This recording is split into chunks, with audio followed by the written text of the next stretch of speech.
Salut tout le monde, it's your boy Lukael, and welcome back to Disco Elysium. Hope you're doing well. This is episode 9.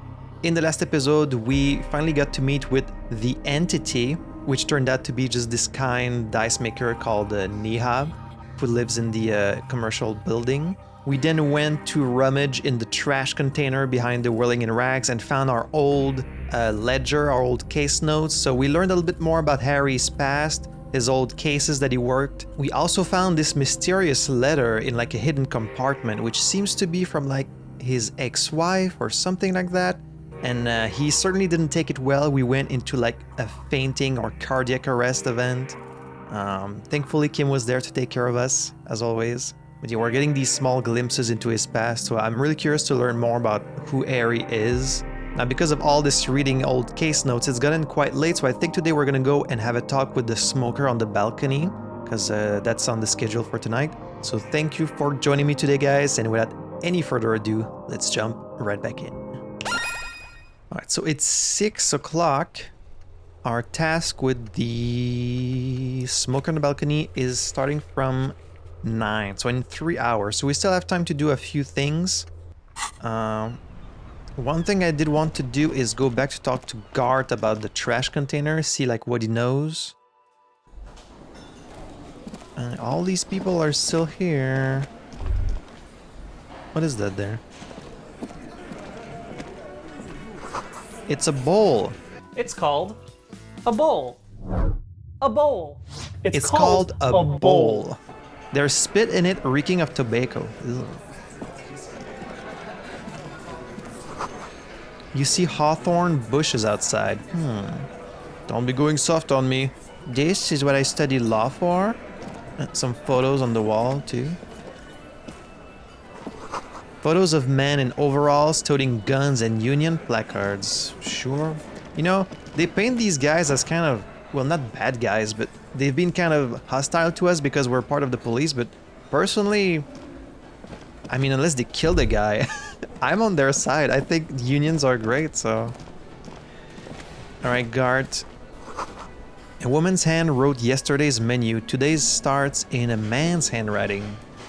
Okay. Maybe Sylvie was the one who wrote the previous menu.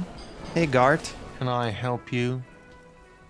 Here's your trash container key. Thanks. I hope you found what you were looking for. I found the victim's clothes. How strange. I certainly didn't put them there. Are you sure about that?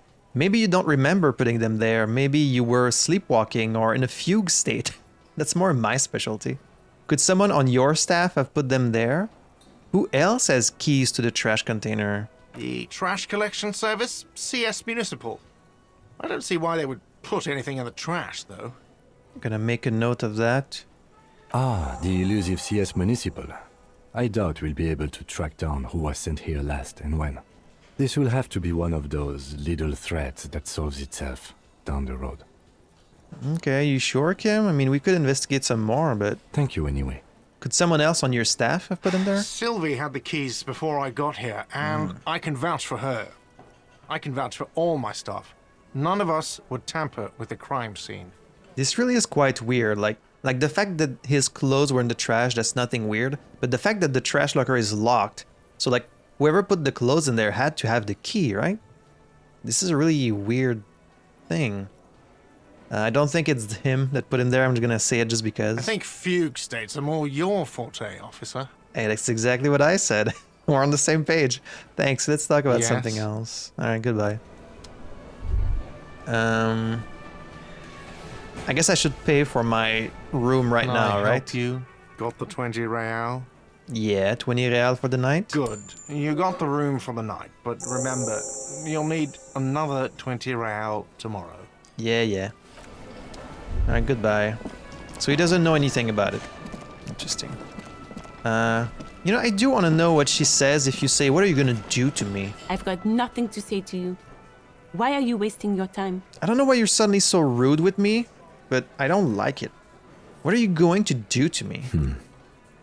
Oh, the lieutenant is not satisfied with the approach. What are we going to do to you? She starts laughing. It's a cold laughter devoid of joy. You were specifically asked not to say that. And then you said it anyway, you junior delinquent. But you still did. I'm just curious. The union isn't going to do anything to you. It is not a crime syndicate. Are you sure? It is a labor organization. I have heard otherwise. Goddamn right it is. A gruff hum from the table from Titus Hardy. If anything, it is the RCM who do things to people. But we digress. I've heard you were more of a mob, more of a crime syndicate, really, but okay. We'll see. Alright, I wanted to take another look at that chewing gum wrapper. Now that I've read the letter. There it is again. The scent of apricots with a touch of cinnamon. Smells like the end of some distant summer. The surface of another planet, or some ancient temple. Ancient temple? Yes, from the height of antiquity. A long, long time ago. Millennia ago. On an island of time you can never return to. I assume you're just saying this as a metaphor, right? And that I'm not some ancient ghost. The sun sets into the sea, but the water does not boil. Instead, it turns to liquid gold. For a moment, the world's store of precious metals seems to increase dramatically, and you are rich. Some very vivid, images, some real poetry here. There is a movement next to you. The shuffle of a small coat, warm like the evening. But when you turn toward it, there's nothing there. Where did it go? Why are you talking to a gum wrapper? Take a deep, deep breath. Bitter, citrus, sweet. It seems to grow stronger, like a glow, with every breath you take. It's pretty surprising that this little wrapper would still hold that much, scent to it. Whatever petrochemical byproducts they used to create this artificial flavor have bonded tightly to the wrapper. Or is that just your memory filling the gaps? Until a blossom of skin and flower petals erupts behind your closed eyes, made of toffee, cream, and distance. You just had to take a dive. So beautifully written. Feels very, very familiar. Harry, please, you were supposed to discard it. Oh, you're gonna say my name now, huh? Interesting. I think I got a comment saying that it's possible to figure out your identity before you even leave the Whirling in Rags, which I found really surprising. I don't know how you would do that, and don't tell me. Rhetorical question as always, but really curious how that's possible. Something to see in a future playthrough. So we got a new thought. Huh. We put clothes in the trash. Find this person and you'll know who tampered with the scene. It may take a while. Ask Kuno if he knows anything about the victim's clothes in the trash. I mean, that little shit. Who's been throwing stones at this corpse for a week, non-stop? White morning. Apricot chewing gum scented one. -1 reaction speed. Living in the past. Yeah. You have found a trace of entity who's been stalking you across the plains. The Gloom Stalker, the conglomeration. The shadowy organization behind your downfall. Possibly connected to the dreaded X something. Granted, it is impossible to determine its true identity, but you can remember where you first smelled its treachery. Yes, use the Tutti Frutti gum wrapper. Reconstruct the day you first breathed in her untrustworthy atoms. Amazing. Well, we don't have a skill point yet, so that's gonna have to wait. Maybe a sea monster did this to the plaza? I don't think so. I wanted to go talk to Ceiling again, maybe buy those glasses.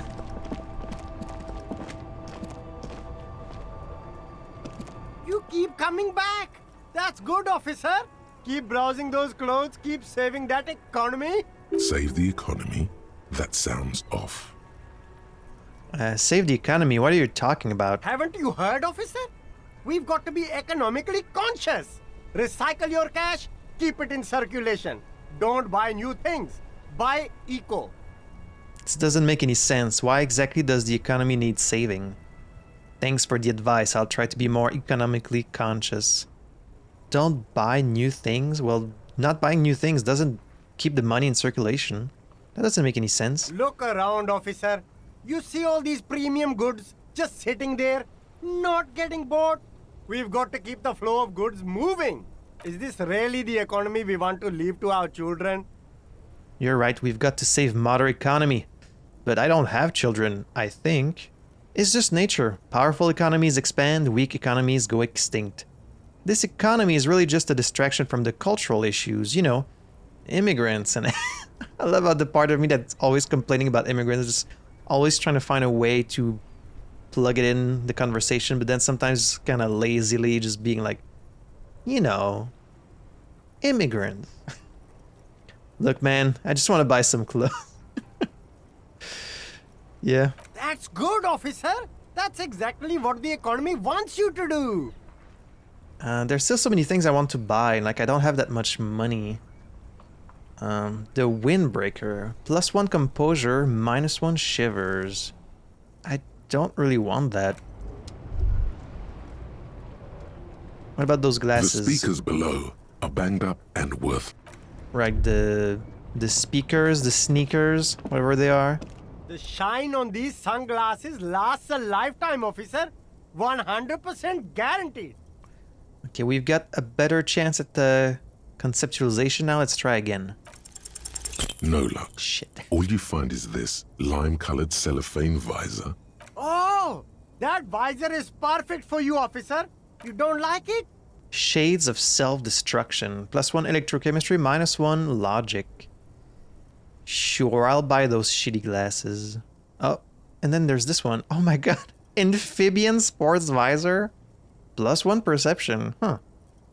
Does it have little googly eyes on it? Oh, that's amazing. Well, shit, I kind of do want that. Even though it's gonna look terrible. Sporty and practical, officer. Good choice. Alright, see ya. Can I wear that and my hat at the same time? Does it count as glasses? Ah, it doesn't. Shit. I like my hat though. Oh my god, that looks so stupid. +1 perception, beady, suspicious eyes. The malformed green frog of the visor seems to keep an eye on your surroundings. A beady, suspicious eye. The lime-tinted cellophane appears to be poorly molded. The imprint says made in Safre. Huh. I mean, I really like the Dick Mullen hat, though. That's a gift from Annette. Like, I feel like I have to wear that, right? I can't part with the hat.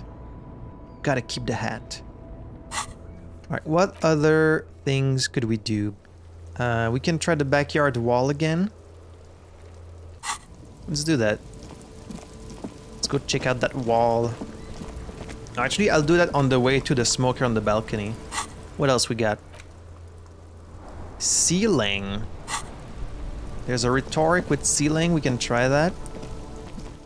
We can try to persuade him to give you some money. I've been having really, really bad luck with all these rolls. Like, people in the comments even pointing it out were like, if I have like a 50% chance, I almost always lose. Let's try it. Persuade him to give you some money.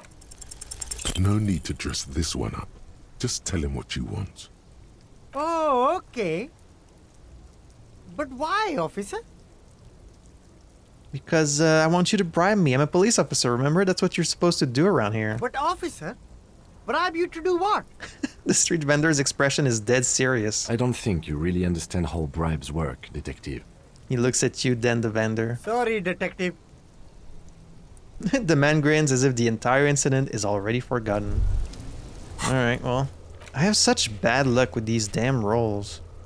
Ice cream maker is like impossible. Joyce Messier, we had the volition one. I don't remember what the volition one was. From A to Zurich.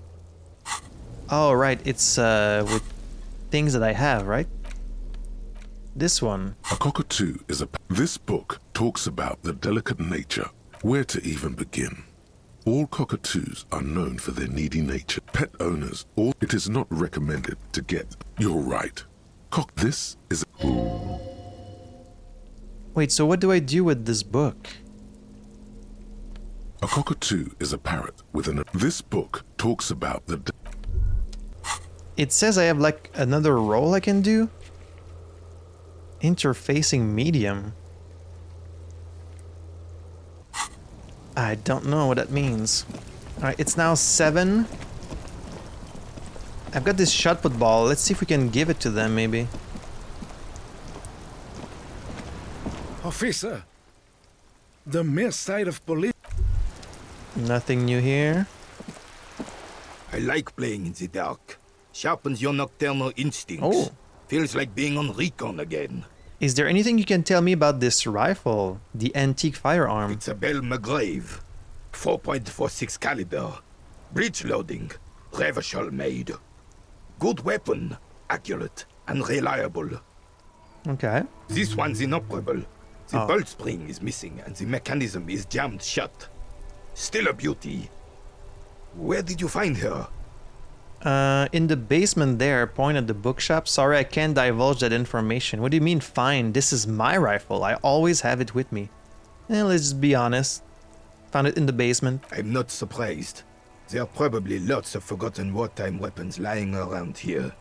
Back in the day, everyone had something stashed away. As for the rifle, I don't know what else to tell you. These BM-446s are an antique. No one uses them anymore. The ammunition is impossible to find. I see. Well, that's cool. We got a nice little new dialogue here. Can't give them the shot put ball, so I guess I'm just gonna sell it at the pawn shop then.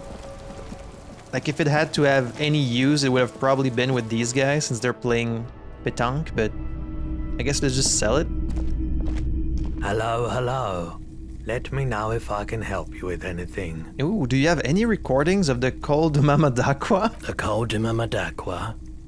Sorry, I would never have guessed that you were that interested in ultrasonic sounds. Or birds, for that matter. I've been thinking of quitting the RCM and becoming a cryptozoologist. I have hobbies, just like all normal people, because I'm a normal person. Well, I wouldn't have guessed that you know what the Col de Mamadakwa is. Yeah, I have hobbies. Oh, I didn't mean to imply otherwise. But it's been a while since I've gone hunting for the Col de Mamadakwa myself. So, like, it's a pretty well-known thing, because most people seem to know what it is. Once knew a group of young musicians who decided they didn't want to play music anymore. Really? And started looking for all kinds of interesting sounds instead. This was before, you know, lost touch with them after all of that. Before what? That sounds so cool. Cool or not, one of them was obsessed with recording the Col de Mamadakwa. And he was one of those passionate people who know a lot about all kinds of strange things. So he got the rest of us to join in his search. And did you ever find it? We thought we did. We got together all these recordings of unusual sound patterns, compared them, cut them up and combined them into the Symphonia Col de Mamadakwa. Can I listen to it? Unfortunately, I don't have any recordings from my old life. None at all. But I do have a tape with some ultrasonic sounds that might be what you're looking for. Right, I also did want to buy the tape player here so I could listen to tapes. It was $12. Well, I do have some things to sell, so I guess we'll sell those and then we can buy some stuff. Do we really have time for this? Spin that bird song! Yes, it's absolutely necessary for my research. Nah, that's okay. It's just that I heard the Col de Mamadakwa outside the whirling and I wanted to make sure I wasn't the only one. Let's talk about something else now. Spin that bird song, man. This recording comes from down the coast. Wasn't looking to record anything specific. Just left a recording device there one morning. He dusts off a case, then takes out the tape and places it on the tape player. Keep in mind, I have to slow this one down enough to make sounds well over 200 kilohertz audible to the human ear. It will be strange. He switches on the tape player, the speaker begins to emit a low hum. Oh man, what's that gonna sound like? As the hum grows louder, modulating but always unnaturally uncomfortably low, like it's coming not from the speakers, but also from inside your chest. Breathing is becoming difficult. I'm gonna have another heart attack just from listening to this. Not good, not good. you're about to start suffocating. What the fuck? You have to stop this. There's a growing sense of dread. The sound is coming from inside you, but also surrounding you. It feels as though someone is standing just outside your range of vision and watching you, doing this to you. He nods to you, reassuringly, just as more diverse, higher-pitched sounds, some random, some appearing to form patterns, hit your eardrums. I can't believe I took actual, like, physical damage from listening to this sound. It sucks that they don't actually have a sound playing where you can be like, oh, that's what it sounds like. What's that? Gulls and skewers. But He raises a pointer finger and inclines his head towards the speakers. A new, very high-pitched shivering sound emerges amidst the others. A low range of sounds is easier to handle with a focal point, but still troubling. You are mesmerized by the sounds, but also feel nausea welling up as the motif continues, then begins to recede, dissolving in what must be the sound of water lapping at the bank. you know, now that I've listened to it on these new speakers, it's not the Coldem Amadakwa. Wrong patterns, wrong photons. Probably some insect trying to sing higher than its predators can hear. Still, fascinating, aren't they? Early morning Sure. sounds. I have something to sell. Sure, let me have a look. Anything else you're thinking of selling? Tape. I have this shot put ball. Favorite pastime of elderly gentlemen. You feel like you should hold on to this and make good use of it.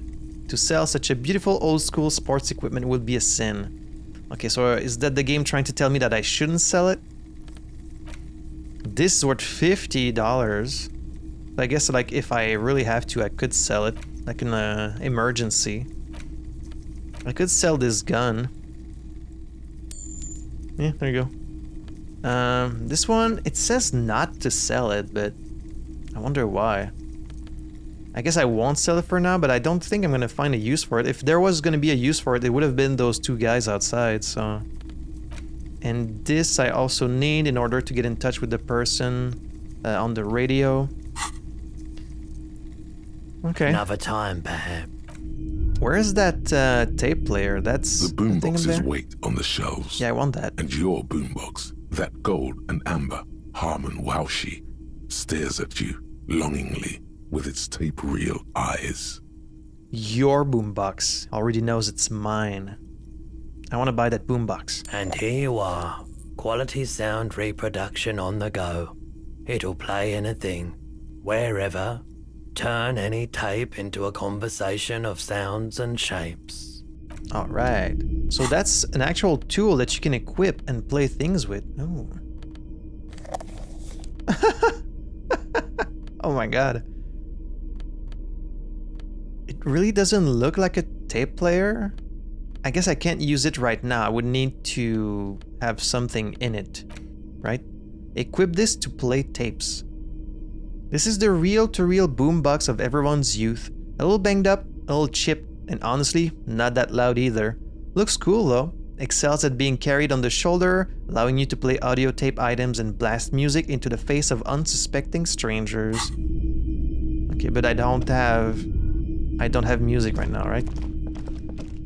Okay. Well, if we find some tapes, we'll be... Oh, there was one in my room, wasn't there?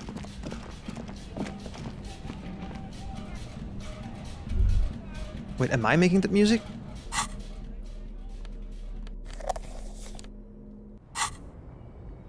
Oh, it did. It was coming from me. Hey. Why was it playing music and now it's not playing music? There is one thing. Oh, there was also the... There was the raincoat in here that we could also buy. You see several packaged raincoats fill a low shelf beneath a display of croissants and juice bottles. I mean, it's only $4, right? We can afford it. I want to buy a raincoat. Here you go. Thank you. In case it's raining, like right now. Frit plastic raincoat. +1 endurance, part of Fritz's army. I love how when you say Frit, I feel like putting more emphasis on the R, even though there's more T, but like you can't really put emphasis on a T. So it's like Fritta, I guess. A transparent plastic raincoat with Frit written on the back. The package photo shows a group of happy Revacholians dancing in the rain. So I guess that goes instead of your jacket, right? It is raining outside, so let's put that on. With my little tie, just... Oh, that's quite the look. That's quite the look. Now we're well equipped to go out in the rain. Nothing seems to have changed here. There is still, you know, the harbor that we could visit if we had. I wonder if you can go up there. Can I open this door? What if I have the? What if I have the pry bar? Still can't. And then, of course, there's our friend Measurehead, right? I'm guessing you still won't let me pass. Last we saw, your race was being superseded by the Semenese. You're right about all this. I just need you to let me go into the harbor. Enough with this begging. You should leave the stage of history with dignity by inviting the other races to a great world war. Bring your troops to the Semenene Islands and to Boogie Street, and we will pulverize you. When you are gone, we will build a museum for you. The walls will be lined with bottles of Al Ghul, your beloved beverage. Inside, we will store the odes to homosexuality you call art, and your microcephalic skulls. What is wrong with this dude? There may be a peaceful solution to this. You could internalize Measurehead's race theory. He would take you as one of his own. I don't know about that. Wouldn't that mean I have to become a Semenese supremacist myself? Well, not as such. What you do with a mastery of advanced race theory is up to you. You could reject the findings, sure, or accept them and become an advanced racist. Well, you serve the Union, don't you? Aren't they white? Don't be vulgar. White or not has got little to do with this. It does? The race enigma runs much deeper than that. He turns his eyes towards the harbor, seemingly bored with you. Yeah, but you still serve them. How does that factor into your life? You keep telling yourself that. I'm sorry, of course. I understand now, deeper. I mean, yeah, you still work for them, don't you? Mr. Claire is a man of vision and means.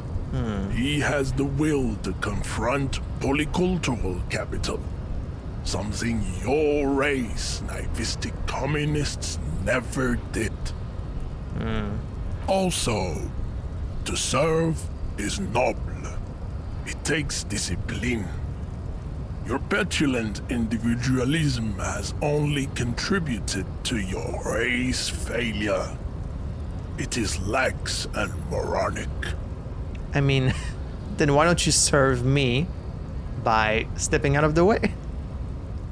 I'm no communist. Communism is pretty cool. Individualism is my jam. My jam is a mysterious fourth thing. Jam. Individualism. You have gotten these ideas from degenerate youth culture, have you not? You have picked them up from rock and roll songs? I'd love to hear you talk about rock and roll. What music do you listen to, Measurehead? I've gotten it from disco, actually. It's true, I am a rock and roll star and a rebel. Youth culture does not affect my thinking. I'm more into disco, I guess. Offshoots of the Semenese people invented disco while having sex under the influence of cocaine. It is a shame upon my race. But what is done is done. He's like, but you know what? What's done is done. I am not surprised you enjoy it so much. This has happened to many of the side products of the inevitable cultural victory of the Semenese race.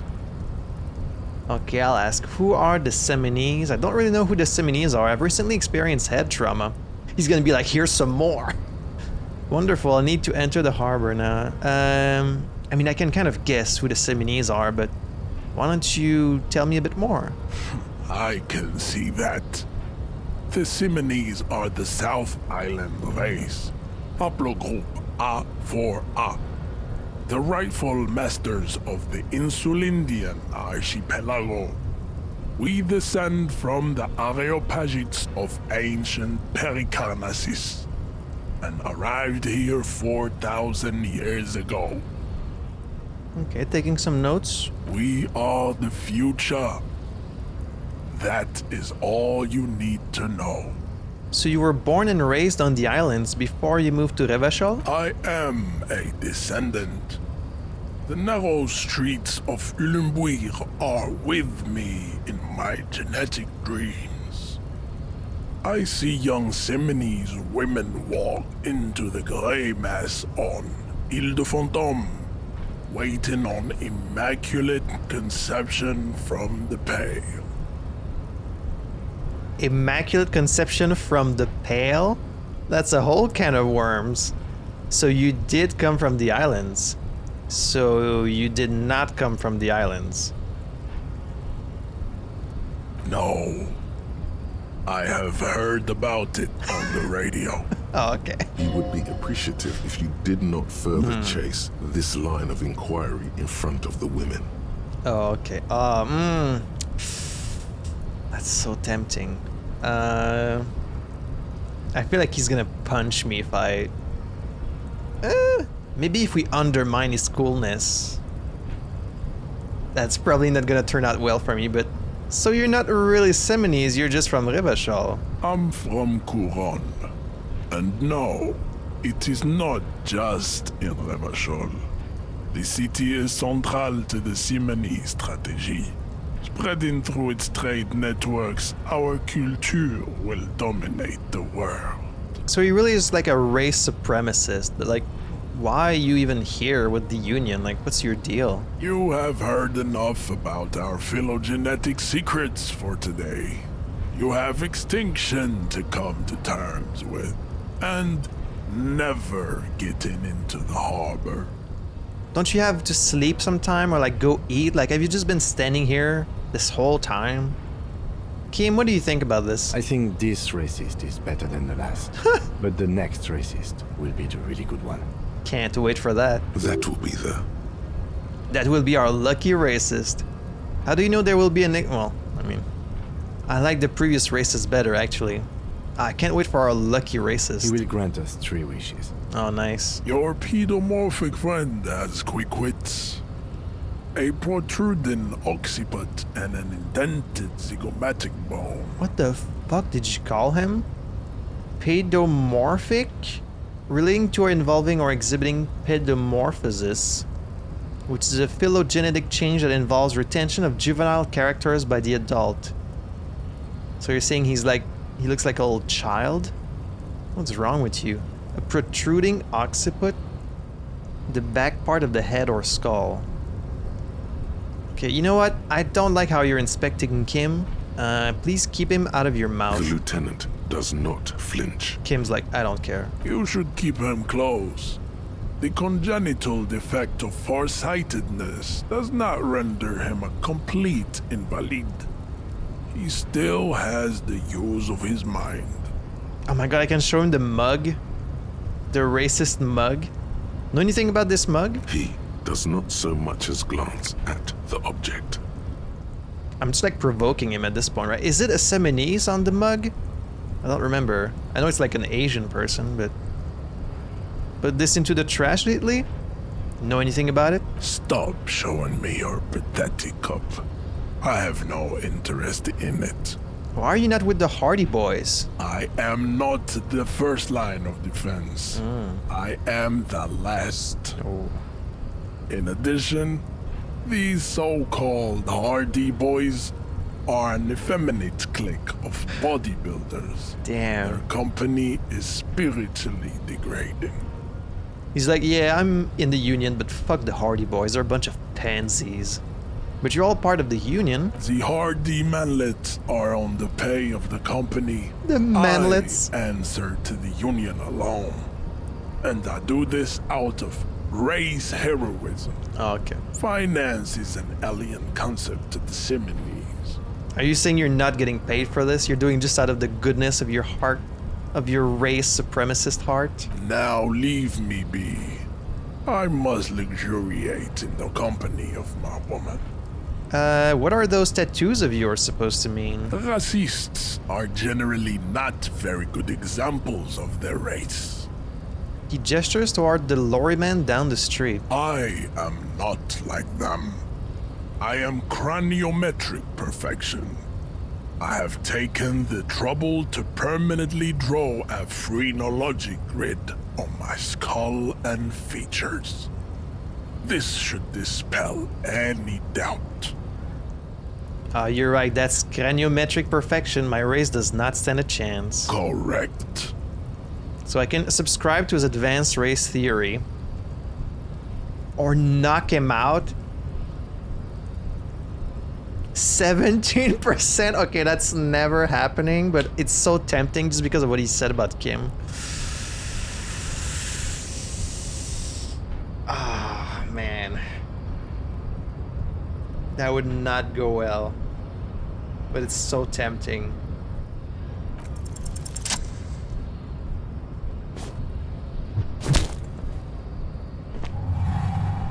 Oh my Just god. like that, instinct took over. A solid strike straight into his throat, into the cartilage. You could swear you felt the soft palate break. Oh my god, that actually worked? A solid strike straight into his throat? The man is reeling, gasping for air. Time stands still around you. In the distance, the sounds of the harbor are falling silent. All you hear is a small gurgling sound as a trickle of blood appears on the man's lip. Oh my god, wait, what should I do? Rip into him with a right hook, back up and perform a 360 flying spin kick? There's no way that would work, right? What should I do? Don't wait. You've only got a millisecond. He's coming to. Time is breaking loose from the stupor. His left hand curls up into a fist. That fighting pose. Watch out. He's expecting the hook. Oh, he's expecting a hook, right? Let's go with the fucking flying kick.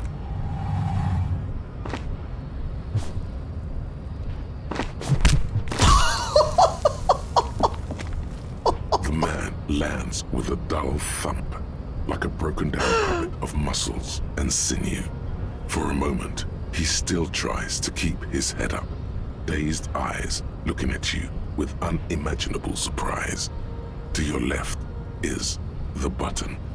Holy shit, the girls aren't even moving. Did you see Kim? He had like his hand on the on his gun, I assume? Holy shit. You can choose a one-liner. It's like, huh, Disco Inferno. Or like, huh, welcome to Revachol. I'm so sorry, I didn't want to do this. Oh, it's Disco Inferno, buddy.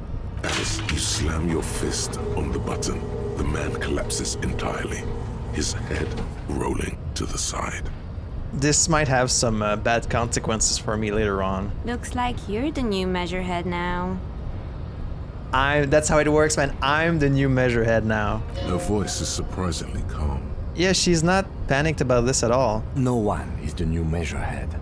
Let's go before he gets up. Yeah, Kim's like, let's get the fuck out of here. Holy shit. As you turn, a bright light catches your eye, making you squint. Where is it coming from? From a distant sunset, a stage light, flash photography, nowhere in particular. It's just what superstar law officers do. Oh. They squint at lights, and they solve shit. Actually, now that I hear superstar and law official in a sentence, they sound weird together. Yeah, that's me. I've been establishing my superstardom hard lately. By roundhouse kicking dudes in the face. Yeah, you have. You're a big dick cop. Dick Mullen. Salam Rocky Bayi. Badass on the edge disco cop. Time to recede into a ludicrous fantasy world. Here we go. Camera. Lights. I'm bigger than Dick Mullen. Wait. What's that about a ludicrous fantasy world? Yeah, you know. Beneath it is just heartbreak, a pulmonary tract infection, atherosclerotic disease. This is where you say action and reconceptualize all that. Reinvent it as the world's first celebrity police officer. This is the beginning of your legend. Fuck it, action! With a sudden flash, the world freezes around you, and you along with it. In an iconic monochrome solution, a black silhouette against a rasterized orange world. It's on. A lot of mentions of orange when it comes to Harry. I can't believe that actually worked. I mean, he has to respect me now, right? Even if he comes to, like, even if he wakes up, he has to be like, you know what? You're pretty good.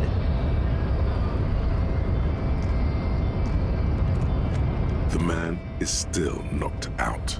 He breathes slowly and steadily. Okay. See, it's the power of the hat and the raincoat. That's what did it. So how do I get into the... What did it do? What did it open? Did it open that door down there? Or this door here? Oh, okay. Ooh, hello. Bunch of stuff here. The radio is emitting strange buzzing sounds. This goes upstairs. An imposing combination of a punch clock and a payphone is looking down at you from the wall. A note on the side says, "Tokens unavailable due to strike. Use change." Yeah, they were saying that no one really has any phones in Martinez because it's all controlled by the union. Let's insert 10 cents. The machine swallows your coin and seems to be waiting for your next move. Ooh, let your muscle memory dial a random... Man, I used all my luck for that one fucking 17% roll. +1 long way home. We could try it, sure. Your fingers run over the dial pad. 005. That's the dialing code for Revachol. 4952, and a moment of hesitation before entering the final numbers. 993. Calling. Calling. Ooh, rigorous self-critique is having a breakthrough. Still calling. Then. Video Revachol, 24-hour video rental. You're an 8 and 10mm film for home use. This is Lamy. How may I help you? I thought maybe I was calling home and like either my own like message was gonna play. Like, oh, this is Harry, you've reached my home. Or like a daughter, a wife, something. It's the fucking video store. What is this place? Video Revachol is a 24-hour video rental. We rent 8 and 10mm film for home use. This is Lamy. Do you know me? No. What is this place to me? Sir, I don't know. It's a video rental. Maybe you rent videos here. Why did I call you? Maybe you called to extend your rental period? Do you need to extend your rental period? Maybe, but I don't even know my name. If you need any further assistance, you can visit us on the corner of Voyager and Main. Okay. I can't help you over the phone. Are we done? He sounds annoyed now. He thinks you're pulling a prank on him. Yeah, I would too. The call is terminated by the other party. You're left with the discomforting sound of the disconnect tone. Nope. Rigorous There it is. self-critique. Here it is. Hard facts from the man you are. You once jerked off in the locker room and were caught. You held a young woman by the arm and kept her in your apartment for 20 minutes against her will. That's bad. That's right. These are not flights of fancy.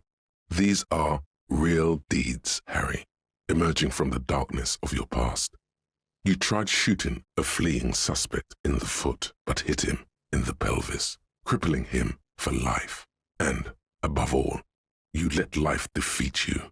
All the gifts your parents gave you, all the love and patience of your friends, you drowned in a neurotoxin. You let misery win, and it will keep on winning till you die, or overcome it. Wow, that's really bad. I mean, I'm trying to turn a new leaf. I'm trying to change. I've stopped drinking. I've stopped taking drugs. So maybe we are on the path to a new future for Harry. Do I get any bonuses from this? Intelligence and Psi Red check failures heal +1 morale. Learning cap for pain threshold raised to 6. I mean, red check failures are really bad, so not a great bonus. Okay then. What's that we got there? Book La Fumée, Volume 1, Number 4. What is that? Oh. The leading intellectual organ of Martinez communism offers a radical Mazovian perspective on a range of contemporary issues. The cover features a stylized portrait of the late King Fricelle, with a pair of white antlers growing out of his head. The front of this quarterly journal features a large satirical portrait of the late King Fricelle. From the sides of his head, a pair of white antlers spread to the corners of the cover. Why Fricelle? Because Fricelle was incompetent, foolish, and cruel. In short, the embodiment of everything the communards wished to overthrow. It's satire, you see. I see. Flip through the pages, see what catches your eye. To your disappointment, there aren't any full-color pictures to direct your attention. Just column after column of closely set text, interrupted occasionally by little doodles in black and white. Well, maybe the doodles are fun. After rifling the pages with your thumb several times, you return to the table of contents. The magazine is divided into several sections. International developments, Kunst und Kultur, and local concerns. Just inside the cover, there's also an editor's note. Martinez is a real mashup of cultures, right? Because you've got this magazine called La Fumée, so in French, and then you got like parts that are like is this German? And then like a lot of it is of course in English, and like a real mix of like languages and cultures. Let's read the editor's note. Comrade, as you know, this journal takes its name from Mazov's immortal expression, Du cristal à la fumée. This was his way of describing the way the rigid, crystalline structures of capitalist ideology turn to smoke under communism. But, like the structures of capitalist ideology, we too are at risk of going à la fumée, unlike many publications which are content to spoon-feed their readers reassuring drivel. La Fumée is committed to telling the radical truth, even when that truth may drive away potential subscribers. So please, if you value our radical Mazovian perspective on contemporary politics, culture, and international affairs, please consider subscribing today. Yours in struggle, the editors. Kim, I think this is a communist magazine. What do you expect? It was laying around the office of the Debarders Union.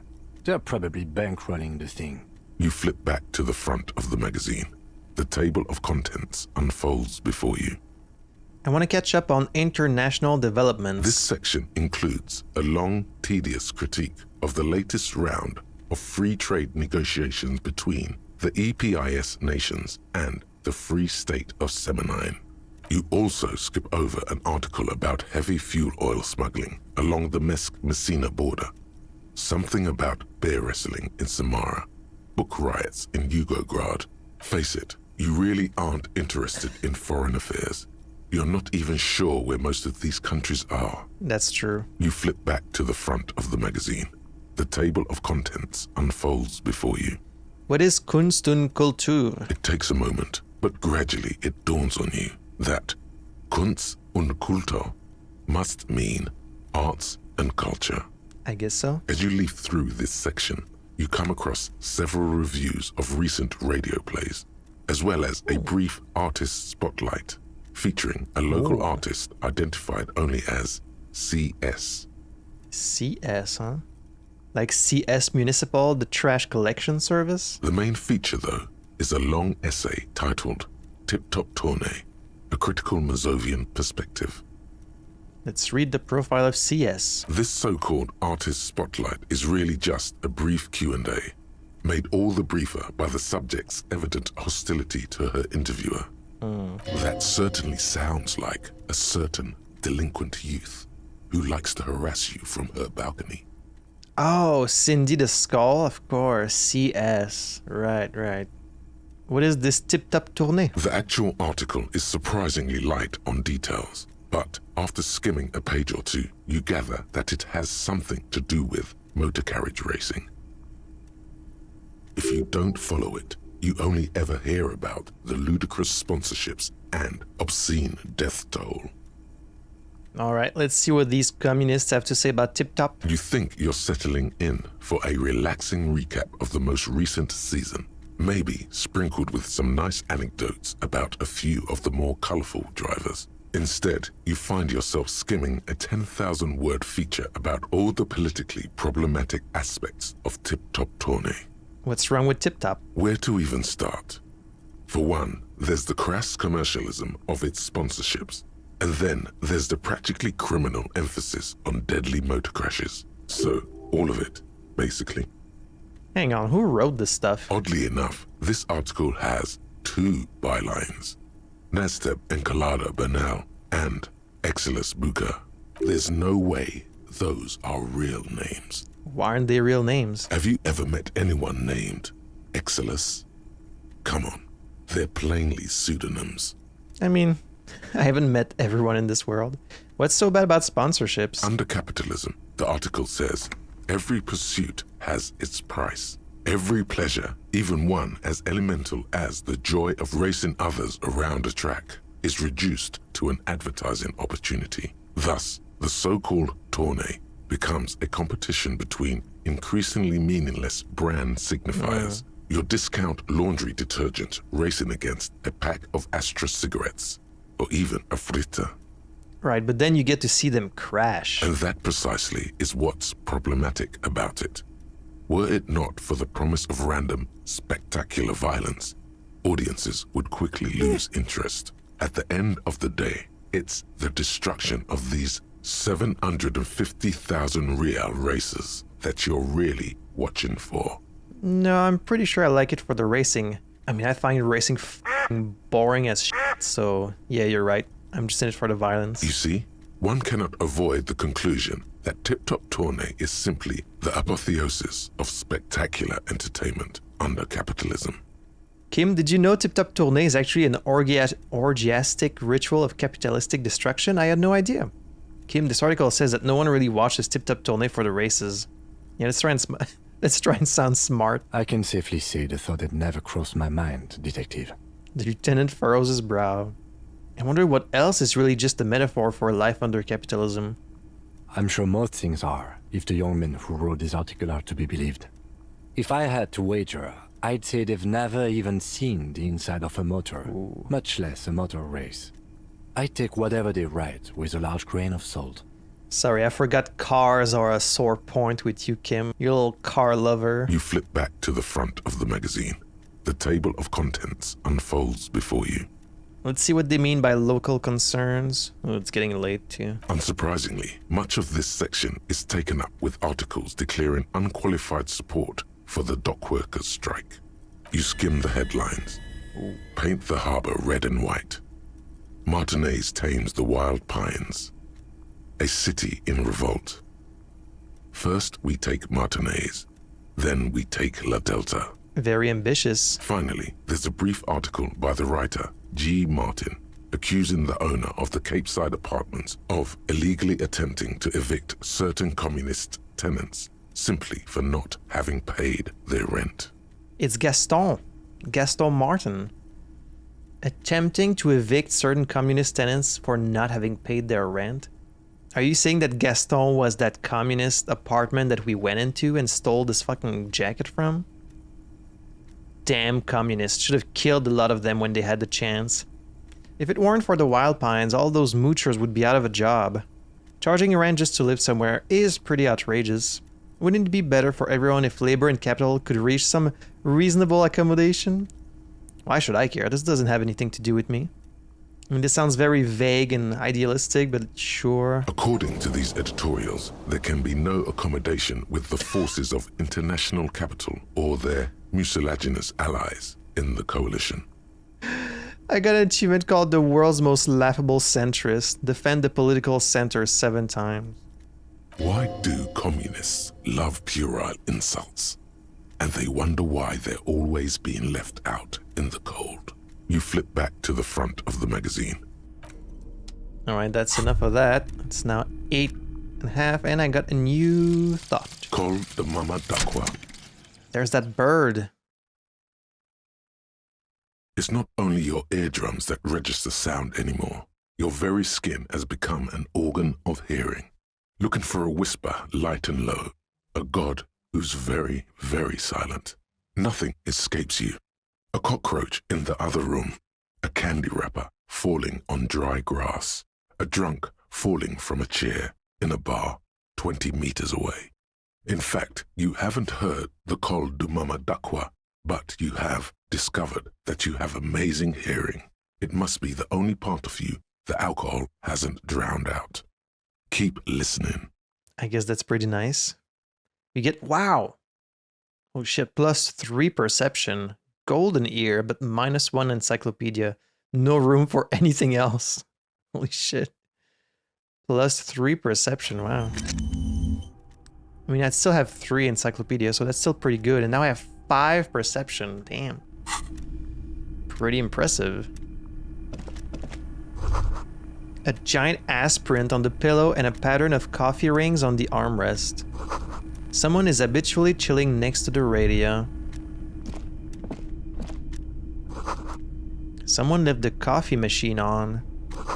The dark liquid in the pot looks almost sentient. A standard office file cabinet, the drawers seem to be locked. On second glance, someone has forgotten to properly close one of the drawers. It's unfortunate for the Union to just leave their paperwork lying around like this. What are you saying, Kim? Let's see what's inside, he thinks. Let's open it. The drawer opens smoothly.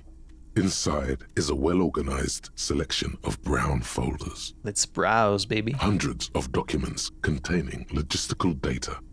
2 kinds of transactions stand out. Materials coming into Revachol from the outside world, from Muindi, Grad, and even Ilmara. We might find some information about this illegal drug trading here. And the same materials being handed over to companies inside Revachol. Kuron, Coal City, La Delta, and Jamrock are listed among the many districts where the imports are being sold. Anything interesting? It's hard to make sense of this thicket of company names, dates, quantities, and percentages. You try to focus, but the lines are getting blurry. I know the feeling. Force yourself to go through the folders. That's a Volition 4, 72% chance. Whatever's hidden here is hidden well. Concentration isn't enough. Only a trained accountant with a background in logistics would be able to really make sense of it. Okay. However, there is a little handwritten note stuck on the side of the drawer. Really? Let's look at the note. It appears to be a to-do list written in large, uneven capital letters. Remember, Leo, Everard's shoes, special whirling borscht, water Everard's plants, sweep office floor, more banners. We haven't met a Leo yet. The whirling borscht? What do you mean special whirling borscht? Are you guys putting drugs in like the whirling borscht? Water Everard's plants. Sweep the office floor. All items on the list have been crossed out and the note itself is crumpled. Look, Kim, a to-do note with a list of errands for Everard. Everard Clare, probably. The head of the Debarders Union. Yeah. One of his aides must have left it. Nothing incriminating here. Oh, okay. Let's take another look at the note. Remember, Leo, Everard's shoes. All items on the drawer slides shut. Okay, well, I did get a skill point, so that's nice. We can have a new thought. I have a lot of interesting ones I could try. White morning I'm quite curious about. This one too. Yeah, I'm really curious about this white morning, so let's internalize that. Something about like the time I passed out. This might help us learn something about our past. And what do we got here?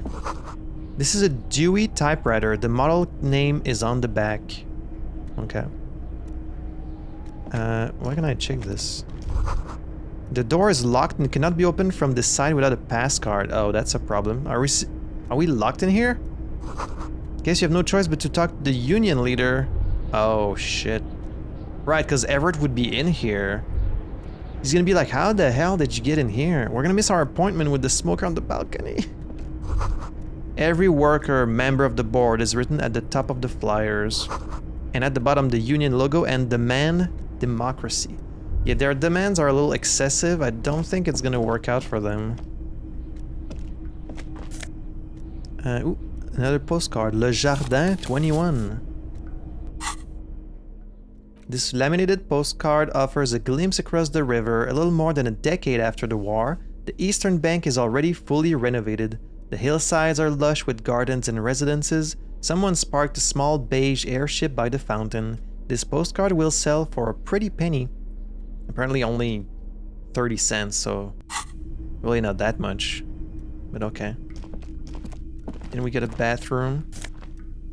Some more magnesium. And then... neat office shades. +1 visual calculus, -1 drama. Some glasses at last. +1 visual calculus, eye of the reckoner. -1 drama, a bit dry. These were stuffed away in the dock workers union office. They're perfect for scribbling down paperwork when the sun tries to get in your eye. Good for staring down suspects too. Let's try those on, sure. I mean, you don't really see them because of the hat. Yeah, I'm looking pretty cool now. Alright. Bit more visual calculus. I feel like this is going to be useful for reconstructing the crime scenes, right? Alright, so now I guess we need to talk to the union leader.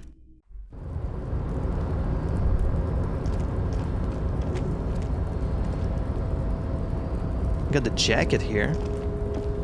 Looks like someone left his tarpaulin cloak hanging on the railing here. The white rectangle of the Revachol Citizens Militia is clearly visible on its back. It's an RCM cloak. This is your cloak. Oh. You can feel it. Really? When would I have been up here? Lieutenant, I think that's mine. Yes. It does bear the RCM insignia.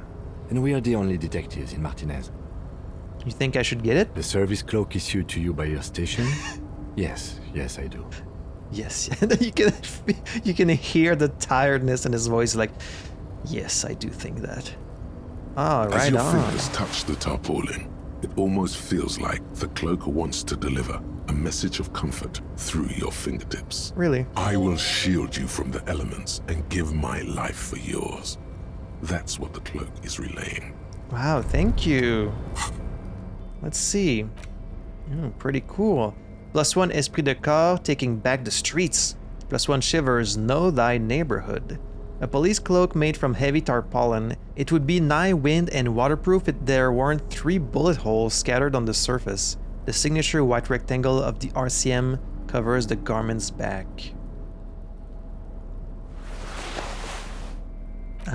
Looks terrible with the tank top, so let's go. Here we go. I mean, it looks okay, I guess. I kind of like my raincoat better, but it is my jacket, so sure. How do I get there? Or there? We're overseeing the courtyard from here, collecting rainwater. Oh, hello. Ah, man, I'm so close to the smoker on the balcony where I'm actually supposed to go. Let's collect these bottles. At least 3 packs worth of cigarette butts. Numerous empty bottles of Commodore Red and potent Pilsner. All those empty wine bottles and cigarette butts on the ground. Someone partied really hard here. Yeah, this could be me. How hard? Well, they went through 6 bottles of potent Pilsner, 3 bottles of Commodore Red, and almost 4 packs of cigarettes. It must have been pretty hard. Did I do this? Well, yes, I think we can say with relative confidence that it was you. This is really sad. I must have been miserable. Looks like I had a lot of fun. I'm still not completely convinced it was me. I must have been on an advanced scouting mission in the harbor. I mean, my jacket was there, so it's probably me. That's really sad. Yes, this scene isn't exactly ripping with joy. Let's just move on. Well, at least now I get to recycle my bottles.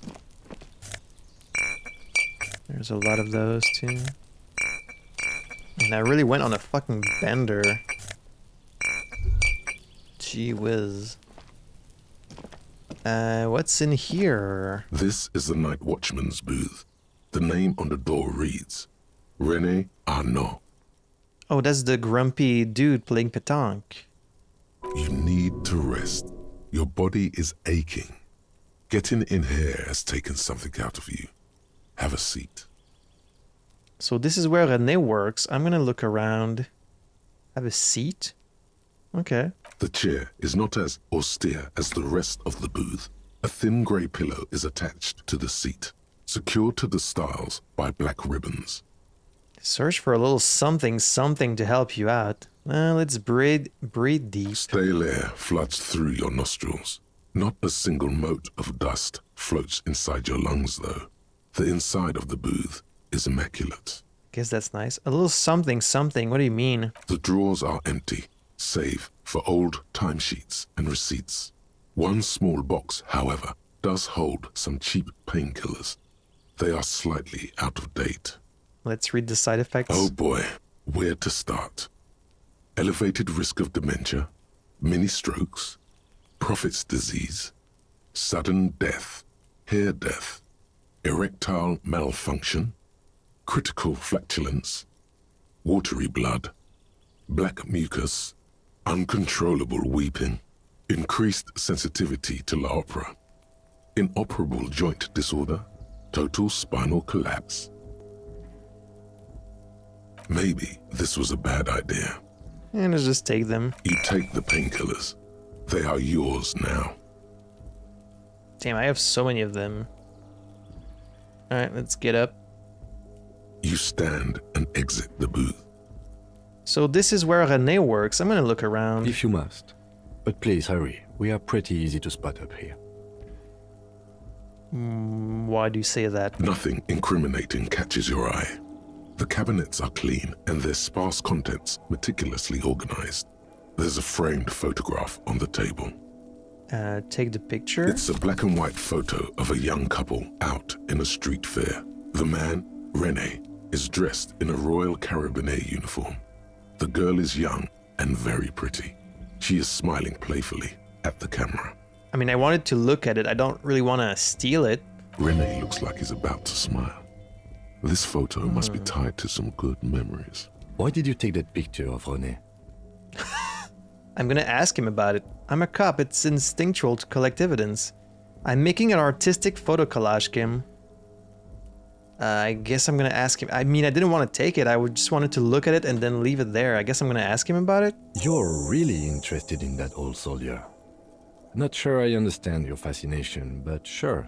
As long as it doesn't take up a whole lot of time. Kim is always down for anything you want to do. He's like, sure, if you want to. Nice little photo. A black and white photo of a couple posing in front of a Ferris wheel. The girl is young and pretty. The man clad in fancy uniform and smiling.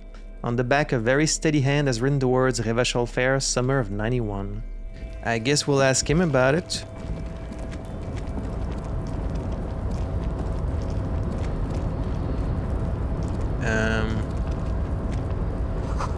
All around you, great machines in quiescence. A composite eye of halogen lights watches you, emitting a low buzz.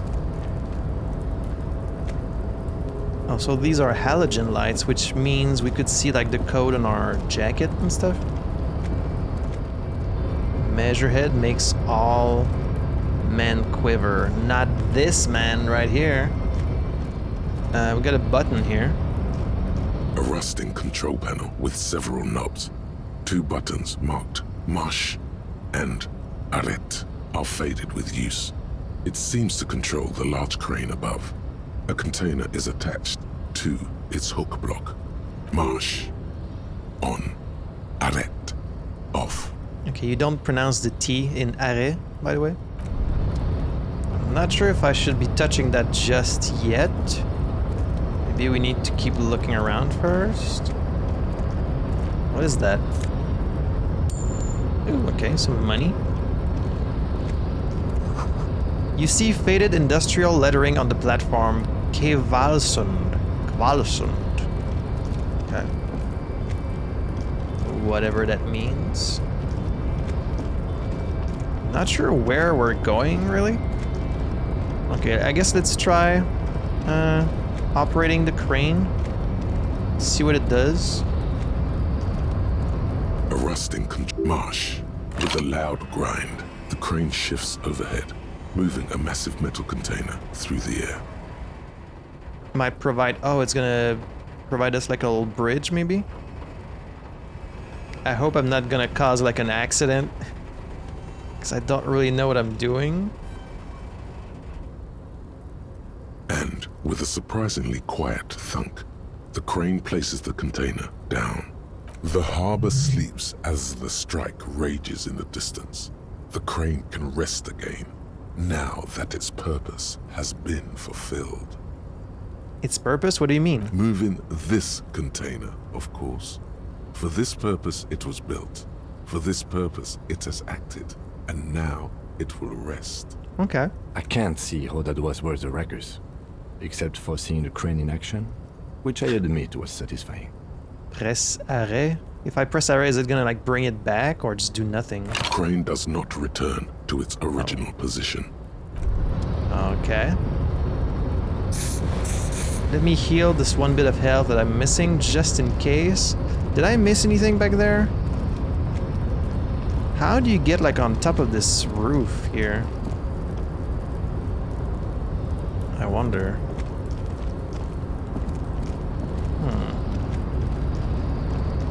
So we can open the container and look inside, and then maybe, Kim, you'll see why I did this. Valsund means Whale Fjord in Ardan. Okay. Before you stands a cargo container, just one of many in the yard. Lieutenant, I think there's something special about this container. Is this like your thing with that wall again? Maybe? I can't tell. I think we should investigate further. You do? Because I don't. What? Why not? There are a million containers here. Why are you fixating on this one? It was hanging from the crane. I don't know, Kim, it just feels special. Maybe there's contraband in there? There may very well be, but we are not here to look for that. We are not here to interact with containers. We are here to talk to the Union, right? Let's knock on the door. No reply. The knock produces a hollow ring of metal. Doesn't sound like there's anything inside the container. And let's open the door. You attempt to turn the handle, to no avail. The doors seem to be mechanically locked. To your left, the lieutenant considers your actions with some puzzlement. Persuade the door to open. +1 erratic yet thorough. +1 been in the world for 2 days. Sure, let's try that. Despite the dirt that surrounds and trails you, a beacon of light emerges from deep within you. How did that work? How did it work? I had 3%. Is it because I rolled like the double 6? Holy shit. There's no way it's gonna open, right? Just from talking to it? Why do I have so much luck today? Like, I've had such terrible luck this whole time. Oh, it's because, yeah, I got the double 6. So if you have 2 6, you win no matter what. Holy shit. Okay. That was extremely unlikely.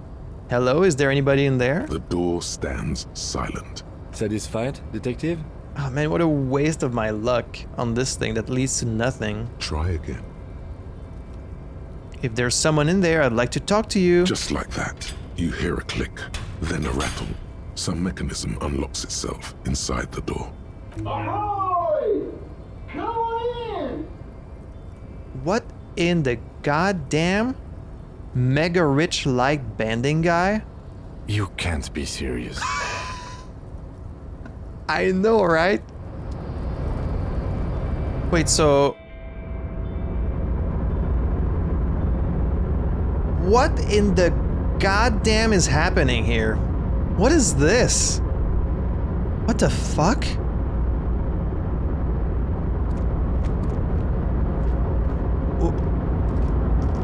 What? Who is this guy? The man stands at the far end of the shipping container. It's hard to say anything more about him. You cannot make out any of his details, but you do feel the overwhelming presence of capital. How are you bending light, my dude? The feeling causes all the hairs on your body to stand at attention, like soldiers preparing for review. Let's squint. Something's amiss. The light beams bend around his face and scatter in 1,000 directions. It seems the laws of physics do not apply here. They are suspended, distorted, and echo. Kim, please tell me you're seeing this, right? It's not just me.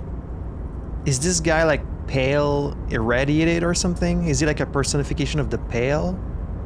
What is happening? Trying to visualize the physics at play is liable to give you an aneurysm. Don't think about it too hard. In the general stillness, only your tongue moves, flickering as you utter. Hello. Welcome. Come in. Make yourself at home.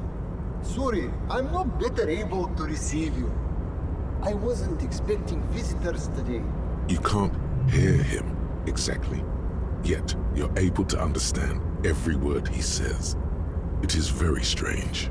An overwhelming hum covers everything. Voice doesn't escape from him. I have no idea what's happening. Now, what can I do for you, gentlemen? What you can see of his body appears composed in a sharp summer suit and yacht shoes. Who are you? Who am I? Oh, I haven't been asked that question for such a long time. I don't meet a lot of people outside my circle these days. Anyhow, my name is Rustam Diodor, investor, license holder, and extremely high net worth individual. And you are?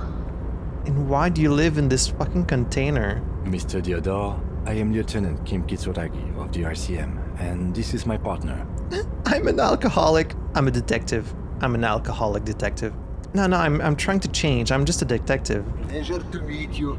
Public service is a noble cause. So Kim, can you see this guy? Like, can you please tell me what you're perceiving here?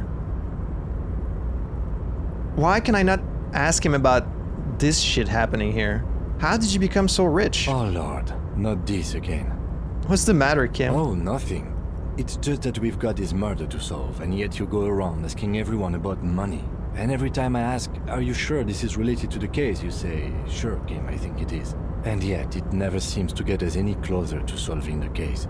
Kim, are you not curious about this fucking shit happening in front of us here? It's quite alright. I'm used to the question by now. To be blunt, I inherited my fortune from my grandmother, who herself was an extremely high net worth individual back in Grad. All I did was take her fortune and invest it prudently. Believe it or not, it takes more than a bit of skill not to blow a vast fortune on sailing boats, bad choices, and unsupervised state policy. What's it like being an extremely high net worth individual? I gotta tell you, at first, being rich is a lot of work.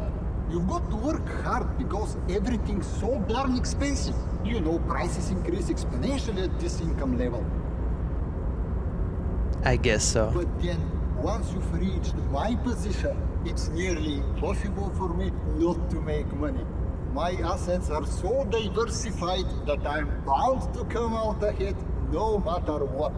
How nice for you. So did you buy like a fucking light bending machine or something? Some of my lower net worth friends say to me, but doesn't that take all the fun out of it? And I tell them, not really. Not really.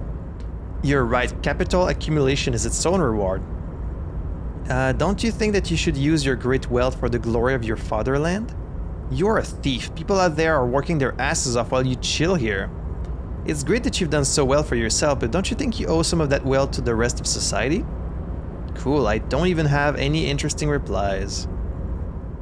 Don't you think you owe some of that wealth to the rest of society? Look at my fucking socialist ass here. Sure. And they benefit when I buy things to stimulate the economy. Do you know how many jobs it takes to build and maintain a racing yacht? Hundreds? Dozens, at least. Oh. Of course, in the future, it'll all be automated. But my point is this. Every man gets what he earns. It's the height of tyranny to take that from him. Oh man, being a high net worth individual sounds great. It is truly. It's almost entirely carefree. It really leaves you time to better yourself spiritually. Hey, all this talk about money has made you lose the thread. Yeah. What is going on with the light in this place? Yeah. That's what you need to ask him about. Oh, I didn't lose the thread. That's been my main focus this whole time, trust me. There's something strange about you. What do you mean? His essence seems to signify actual surprise. Kim, are you not seeing this? I guess it's just me. I don't know how to put it. You look somehow a little different. Are you talking about my chin? No, I mean, I can't even see you. It's as if something is happening to the light. Oh, that's what you mean. Yes, I've heard of this effect, though I've never witnessed it myself, of course. It has something to do with our Weisswiesemann coefficient. Your what? It's some statistical thing. In essence, it says that when an extremely low net worth individual meets an extremely high net worth individual, some of the laws of physics cease to apply. What? Are you telling me that you are so rich that light literally bends around your face? Among other things. But calm down. I'm but a lowly single-digit billionaire. Really? No, not really. There are actually quite many digits. Kim, are you seeing this weird stuff? I see nothing of the sort. To be frank, all I see is a gentleman who's unusually well dressed for Martinez, in a cargo container, which I admit is odd.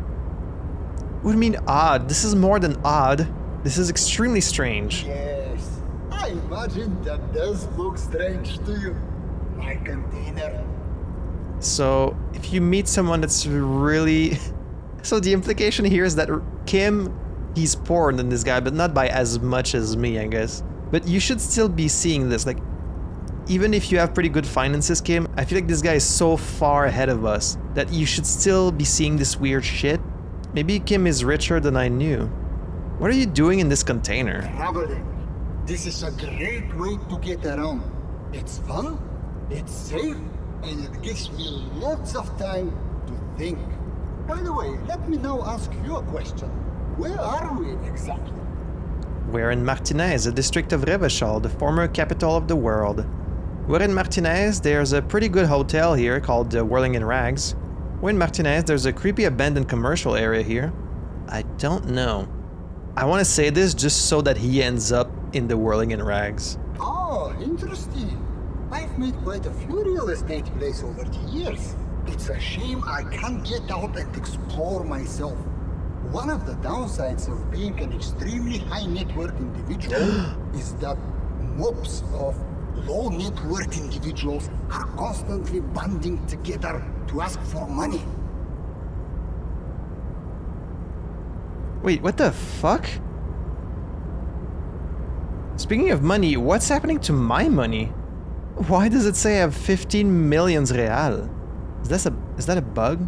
Is that just because of like the light warping shit, or did I just win 15 million real for landing this like 3% chance roll? Why don't you help me? You've got so much money, it can't make a difference to you. There simply aren't enough hours a day to hand out all the handouts. It's like feeding seagulls. There are always more, and they never seem to do anything interesting with it, except more seagulls. Spending money is a matter of desire. I'm sure you agree. I don't have the desire for spending it like that. Yeah, I'm sure you don't. So you travel from place to place via a shipping container. Smart, you know? It also provides a means to hide from all the targeted advertising we extremely high net worth individuals are constantly subjected to. Luxury yachts, high fidelity portable radio systems, bail-proof outerwear, and so on. It just gets a bit middle class after a while. A bit bourgeois. Ah, so you're saying being rich isn't worth the hassle. Those things all sound pretty nice. Yawn, yeah, that does sound pretty tiresome. These all sound pretty nice. Don't get me wrong. They are nice things. But once you achieve a certain level of wealth, your time and mental space become much more important than material goods. He speaks from the heart. He has very different problems compared to low net worth individuals such as yourself. For example, no problems at all. So you're saying being rich isn't worth the hassle? What? No, I did not say that at all. Being rich is great. Just don't tell anyone I told you that. Okay, I can ask him for money again. You're a rich investor, right? Can I have some money? Could you please stop asking everyone for money? It does not reflect well on the RCM, and to be perfectly frank, we can't afford to look worse than we already do. But Kim, I also can't afford to look any better than I do now. That's why I need the money. You're right, that was extremely unprofessional. I apologize. If there's anyone I don't feel bad asking money to, it's this fucking light-bending clown here. It's perfectly alright. Based on your appearance, I can tell I'm dealing with a smart man. As you may know, us high net worth individuals do not have a lot of cash on hand. Investments and liquidity are enemies of one another. I think they only have coins for coffee machines. God damn you! Here is 3 real. How much can you get for this? So insulting. Gets me almost nothing. Thank you for your kindness. Are you sure you don't have any more? I thought you were a billionaire. Gets me almost nothing. That's the idea, my friend. You've got to work for the rest. Maybe you can make that money grow. Come up with an investment plan. How's that sound? Present a sound investment plan. Oh, this is a red check. A sound investment plan. Let's not try that at 8%. Maybe I can come back later. We should get back to our investigation. Thanks for your time. Thanks for stopping by. If you ever have an idea you want to pitch me, I'm all ears. That was the weirdest shit. Oh my god.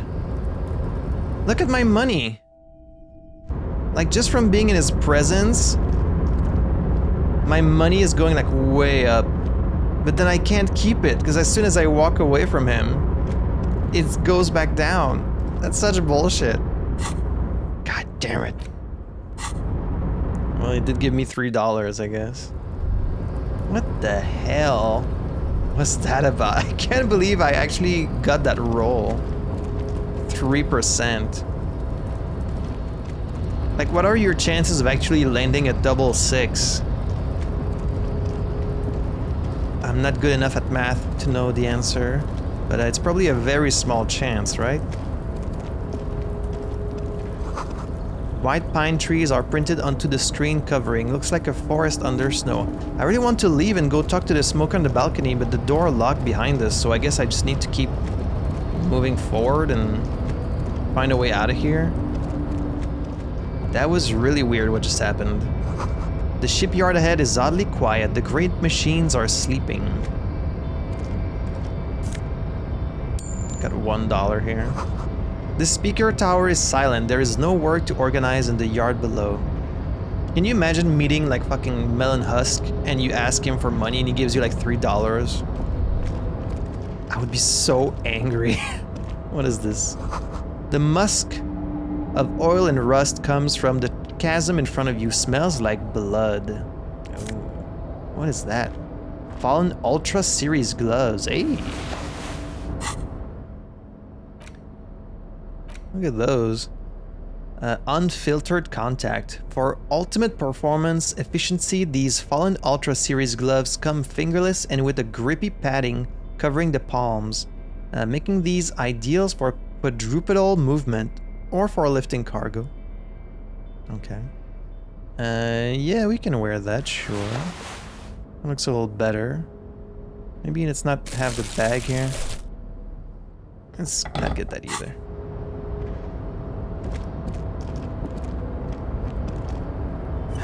What else we got? Industrial-sized thermos. Smells like burnt coffee. Some more money. Oh.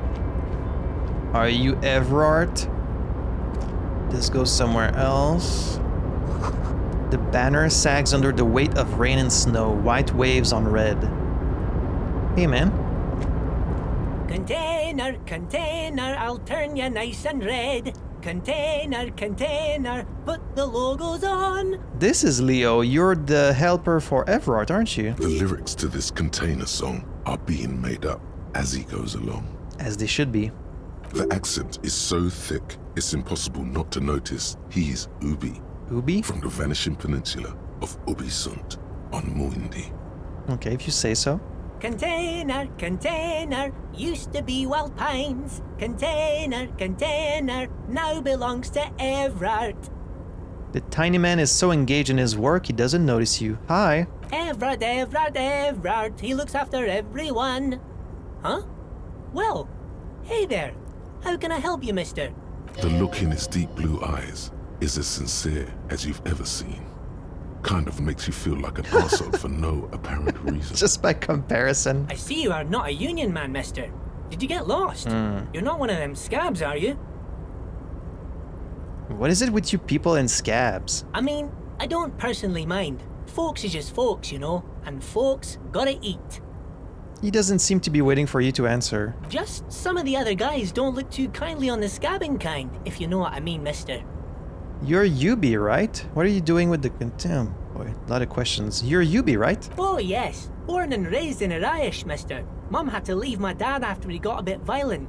Took us here to the new world. I was about 10 then. Too old to lose my accent then. People say us Ubis are up to all sorts of trouble with sheep and other animals and whatnot.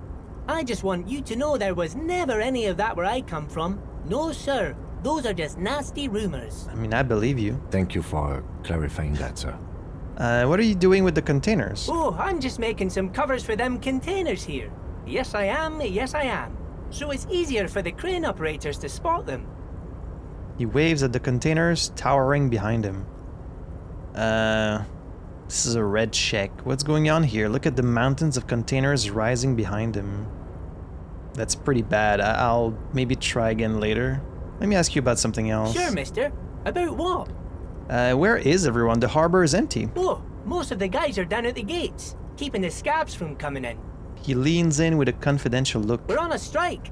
The whole union is. Yeah. You don't have to work when you're on strike. Ha! We haven't worked for 2 months now. So no one is working? Not everyone is down there, of course. Mr. Everard is in his office, where he always is. And Jean-Luc is guarding the gate. He pauses to think and then realizes, oh, you must have gotten past him. But Titus and his boys got into some drunken trouble and Everard sent them on a nice vacation. For a week or so. He stops but seems eager to tell you more. What kind of trouble did this Titus and his friends get into? Oh, I'm not really supposed to talk about that. That's union business. He smiles and leans closer. Him and his boys stirred up something in town. Probably drank too much and got into a fight or something. I heard Mr. Everett telling them to take some time off. Oh. Did they maybe kill the guy? But what did they actually do? I guess the boys got a bit too rowdy and had to let out some steam. I don't really know the details. That's just how boys are, you know. I haven't been in a fight since I was in middle school. Easy, Leo. Let's keep this on the hardies. He looks to you for assistance. He's like, let's not start going down memory lane. Look at him. It's not going to be anything useful anyway.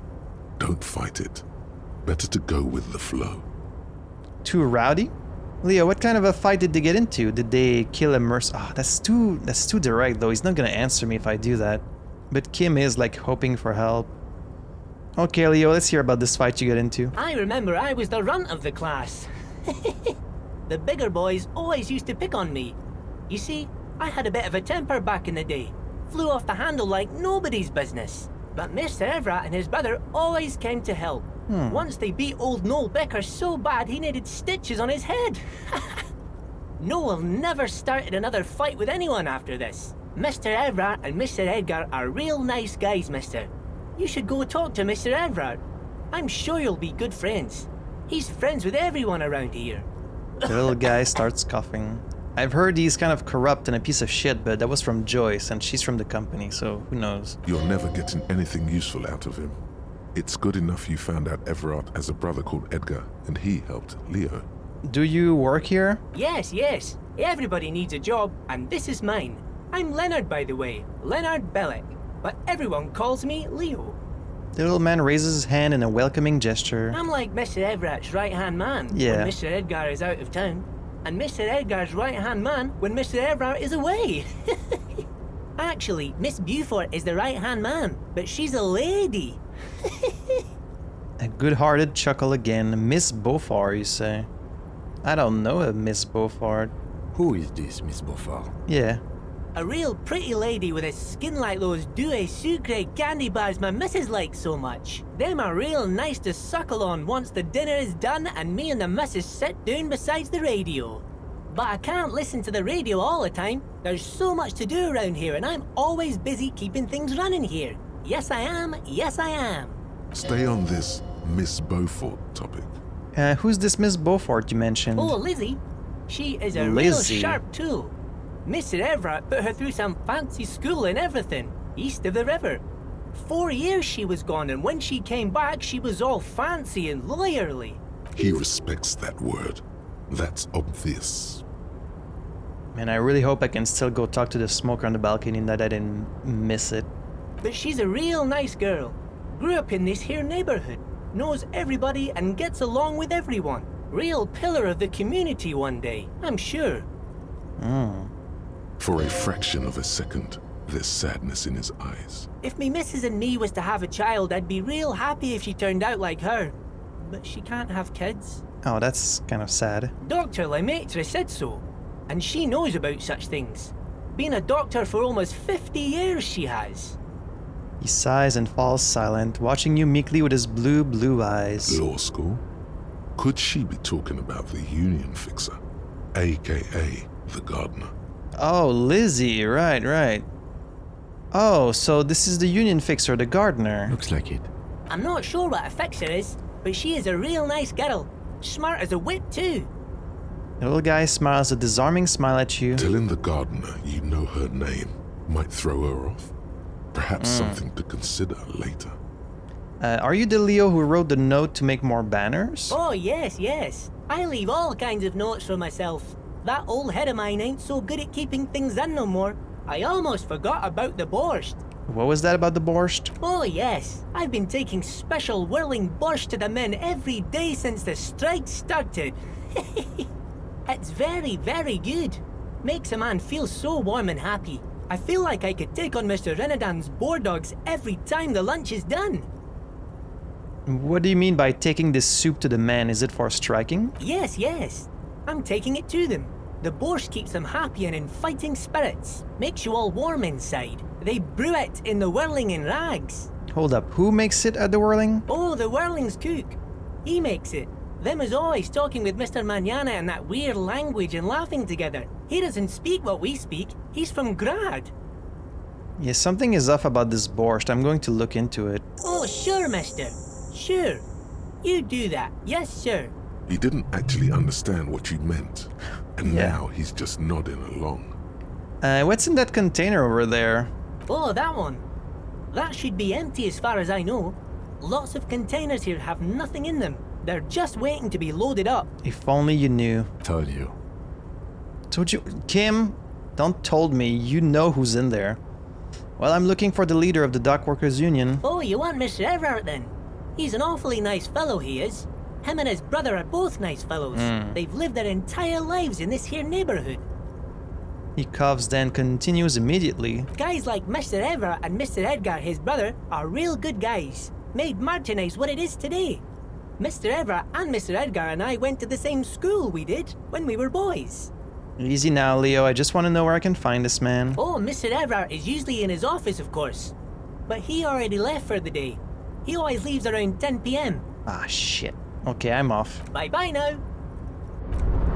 How am I gonna leave? So he's not here? How am I gonna get out of here? Maybe I can find a key in here? Like a pass key? Look, something forgotten on the coffee table. Pass key? A large table with 2 huge vacuum-insulated thermal coffee dispensers. Someone has forgotten a small plastic card next to the stacks of cups. Nice. You snatch out the red plastic card. It features a black contour of a crane lifting a container. The name, Etienne Hogarth, is written in the middle. Below it, in smaller text, member of the board. It comes with a magnetic strip meant to open electronic doors. Ooh, nice. So with this we can leave and also maybe open like other doors if we find any. A stair made of pallets leading up. So normally he would be here, but he's not here right now because he left. Okay. The desk has been cleaned out for the night. A smart man doesn't leave any incriminating documents behind. And there's a fish there. A taxidermy fish that tells time. Okay. And we can't go in the back. Well, this is the best case scenario because it means I can leave, but also that I have the car to come back. So we can come back and talk to Everett tomorrow. For now, we have a date with the smoker on the balcony, so let's head back there. This was a very productive... this fucking guy. Very productive episode. We learned a lot of things. Our investigation is making some good progress. Finally. Some very, very lucky rolls. I can't believe that my luck finally turned. I can't believe I landed that double 6 on a 3% roll, or that I knocked out like Measurehead. I mean, my luck had to turn at some point, right? I've had such shit luck this whole time. Alright, well, let's get out of here then. So, the time passes, but do you see the characters, like, moving over time? Like, could I have... Because usually I would have walked by... Oh, he's back up. Hey, man. No harm, no foul? Do not presume this has drastically altered our race dynamic. I knocked you out like a god of martial arts. True. I said nothing about our personal dynamic. That has altered. A little. Okay. Well, you know what? Props to you. Like, I kind of assumed that he would respect you a bit more if you were able to knock him out. You know, he respects strength, so he's like, you're still just a filthy white man, but you did knock me out, so I do respect you for that. And we could still subscribe to his advanced race theory. I mean, that would just give me the thought, right? Ask what kind of races there are first. Classification is core to this stuff. Measurehead, I am new to this world. Help me understand its races. I need to know what kind of different races are there. Do you? This is for the thing. He's not gonna know what I'm talking about. I do. On second thought, I don't. Relinquish the opportunity to learn. This is for the thing. The lieutenant looks toward the harbor's electronic door, and then to you. He lets out an audible sigh. You are obviously a liberal, Sayerlight. A polyculturalist. I can see it from your love of microtechnology and your sartorial choices. Do not deny your friend the truth you have denied yourself. Okay, he's talking about his clothing choices. Do not deny your friend the truth you have denied yourself. There are 3 categories of race. Type A, the heroic races. Type B, the servile races. And the vile CF race cauldron of pederasty. Which one do you need education on? All of them, sure. Those are the Semenese, the Areopagite, and the Occidentals, excluding the Maun, of course. The Maun are riddled with eczema to the point where they find it impossible to smile. They are all lactose intolerant, a common result of inbreeding. A receding genetic pool has led the Maun on reprehensible street parades in Maun cities like Stadskanal and Vredefort, wearing wooden clogs on their feet and little green tassels on their hats. Who exactly are the Maun? You know them by the names of their nation-states. The Oranese, the Gotwaldians, and the Königsteiners. My people simply call them Maun. Okay. The Maun are proof that you can have too much Occidental racial purity and tassel-centric culture. Inbreeding has led to a lactose-intolerant subrace whom no one can take seriously. Colorful tassels are, let's be honest, not a good sartorial choice for this century. You might want to avoid wooden clogs too. Says you. Okay, got it. Who are Type A then, in your view? The Vespertines and Messenians of Vesper and Messina. The ancient Meteorans of Meteo by the golden Pisantic Sea. The Suren of Sur-la-Clé, and even the North Königsteiners. All have Type A race propensities. They came up with so many names of places and races, and like this world feels so vast, even though you only see like one small part of it. The other large mondial civilization, the Mesk, are too yellow and oleaginous to count as a heroic race. True, they are violent and expansionist, but they have a glandular problem. He draws his finger across his face. Overproduction of sebum. Sebum is leaking into their brains, making them listen to El Mariachi music and eat toxic minced meat-based food, which in turn only produces more sebum. Okay, Jean-Luc. And who are the Semenese and Aeropagites in this? As proven by the Maun and the Mesk, Occidental Type A is in retrograde. The Semenese and the Areopagites are on the ascent. And the Semenese are? The indigenous people of this, the Insulindian archipelago. The Semenese inhabit the southern islands. I am Semenese, from the stock of Ulenbuir on Ile de Fantôme. But you weren't actually born there. And the Aeropagites? The Areopagites are the master race of the Ile Maran deserts. The Semenese are descendants of the Areopagites. We came here during a heroic migration from Ile Maran to Ansuland, thousands of years before the lactose-intolerant Maun-ridden Occidentals discovered this place. You have something about their lactose intolerance, huh? Wait, didn't Ile Maran desert pygmies invent alcohol and get pillaged just a short while ago? Yeah, weren't the Ilmarans pillaged by my people and then Al Ghul happened and all that? No, those were scimitar-wielding race losers of Zahrava, Izzet, and Bashir, with their Himmi servants. Big difference. The Areopagites were fasting and conquering while this happened. You never penetrated the western dunes. Jean, baby, you're on fire. Okay. The young woman looks adoringly. I know, bae. How quickly you forgot that I knocked his ass out. What's the difference between the Semenese and the Aeropagites? The Areopagites are sleek, long-headed. The Semenese are powerful, mesomorphic. The former is an immutable progenitor, unchanged since the Super Isola of Pericarnassus. Ancient brains rest in their slender skulls.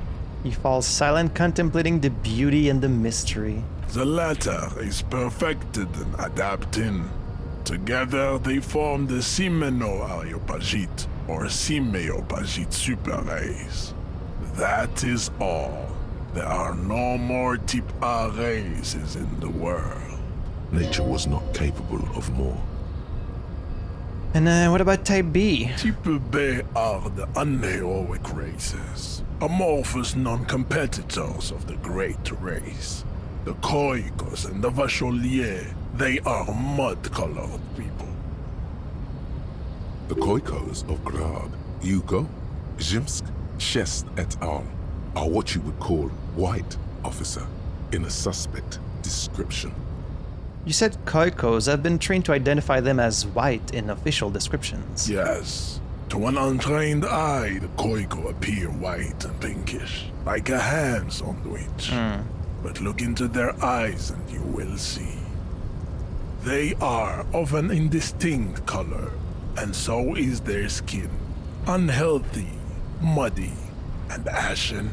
Pinkness is a racial quality that has to be earned through centuries of advanced ballistic warfare and cultural domination that the Grad people have undergone for drinking Al Ghul and smoking the degenerate tobacco herb, and for eating potato. You have very, very strong opinions about a lot of really strange things. The Khoiko, the countless micronationalities of Grad, are all inexplicably obsessed with potat. The only thing they like more is dividing into microscopic ethnostates, like political amoeba. You're a fascinating guy, Measurehead. Did you know that? Wouldn't he be one for ethnostates? You don't like us ethnostates? They are microscopic. The Semeno-Areopagite superstate will cover the entire remaining planetary crust, uninterrupted. From Holy Semenine to the Boreal Plateau of Katla. Its leaders will be the genetic epitome of the Semenese and Areopagite stock, elected by nature. Not the base inner spoilage called demos. And the Vacholiers you mentioned? The Vacholians, halfway between Type A and the racial cauldron. Two makes to know right from wrong. You tried your degenerate little revolution, which was the single greatest failure committed by humans in our 82,000-year history on this planet. Is that how long our history's been? You know, he's so obsessed with racial purity when he himself probably has like some mixed ancestry, as pretty much everyone does. Is it 82,000 years that we've been recording history? You have very little idea of what is happening, but that seems a little off. Pretty sure history hasn't lasted that long. I've heard about this revolution. Mistakes were made, but it was the right stuff. You're wrong about it. That revolution was perpetrated by degenerate left-wing marauders, not all of the people of Revachol. Go away, stupid political thoughts. What was this revolution? Pretty sure history hasn't lasted that long. The mysteries of the people of this planet are a tragedy that has played out countless times over, like a fever dream of skin, hair, and bone. Wake up, naive Chespius.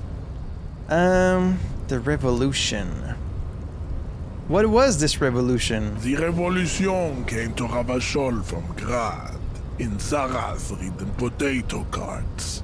It is literally an illness. A prion disease that leaves the parietal and frontal lobe ridden with holes.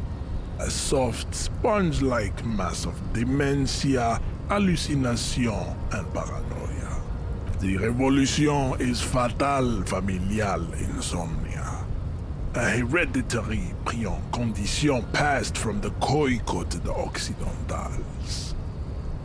But not sexually.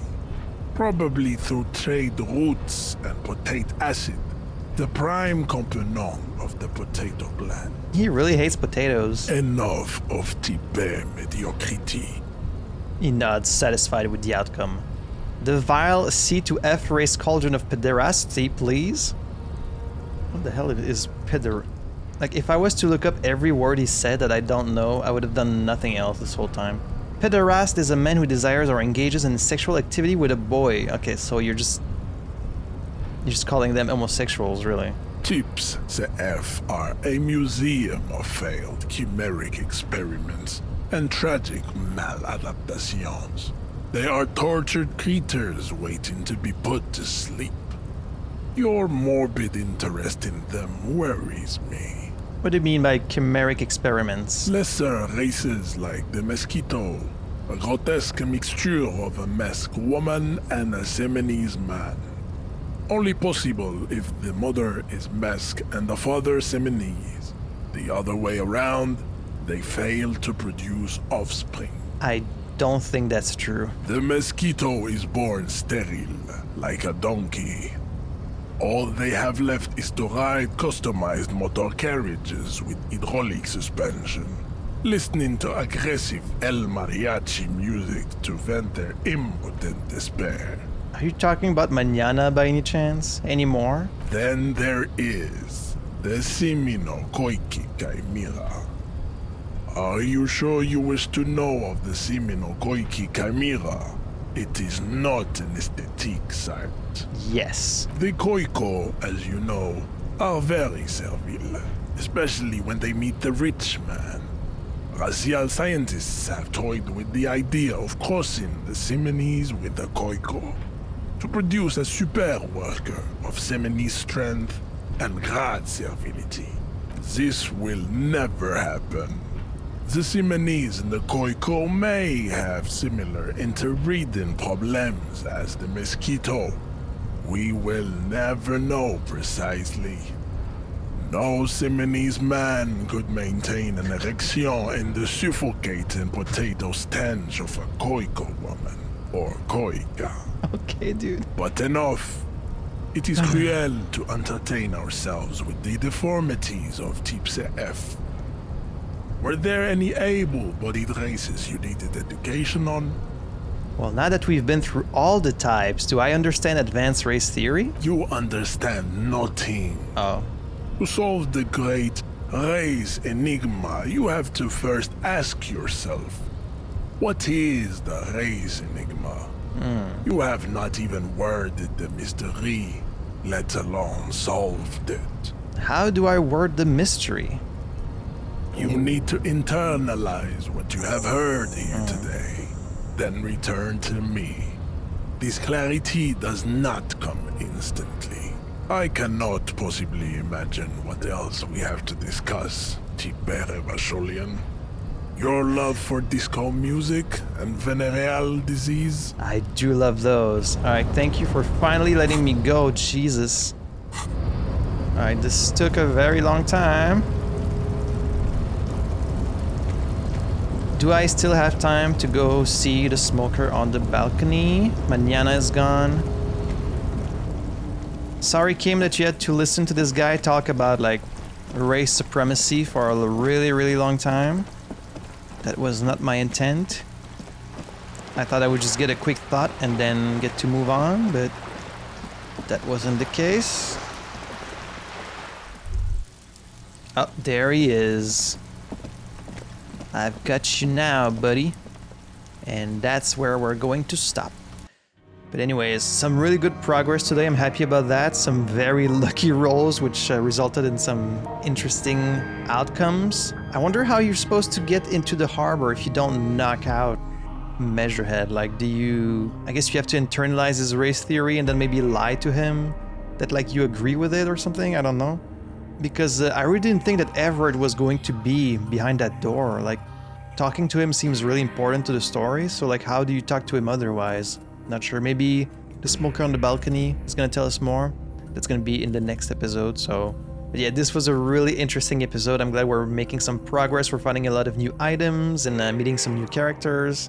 Still having a blast with this game, and I can't wait to learn some more about the world and to get into like the thick of the investigation. And just a quick reminder that if you want to get some more Disco Elysium and you don't want to wait, you can get a full week of early access on my Patreon in the description below. And every patron really makes a big difference for me, so thank you so much for your support. And with that being said, and until next time, I had fun playing this, hope you had fun watching it, and I will see you in the next episode for some more Disco Elysium.